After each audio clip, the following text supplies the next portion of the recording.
আমাদের রাজমিস্ত্রি, রড মিস্ত্রি, টিন মিস্ত্রি, যত মিস্ত্রি আছে কি আর বলবো, এক ভাই আরেক ভাইকে দোষারোপ না করলে ভালো লাগে না।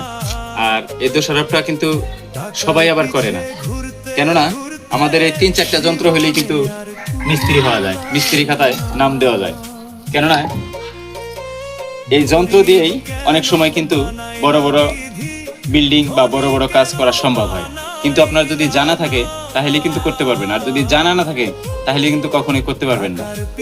আর অবশ্যই কাজগুলো জেনে শুনেই তারপরে করবেন। যেমন আমি যে কাজগুলো করতেছি, যদি আমার জানা না থাকে তাহলে কিন্তু সম্ভব না। কতটুকু মাপ, কতটুকু ওজন, কতটুকু লোড নিবে, এইসব বিষয়ে আপনাকে জেনে শুনেই কাজ করতে হবে। তো সবাই ভালোভাবে কাজ করবেন, একটা মালিকের কাজ পরিপূর্ণ করার চেষ্টা করবেন। তো ভালো থাকবেন, সুস্থ থাকবেন, পাশে থাকবেন। যদি ভিডিওটা ভালো লাগে অন্য ভাইকে দেখার সুযোগ করে দিবেন।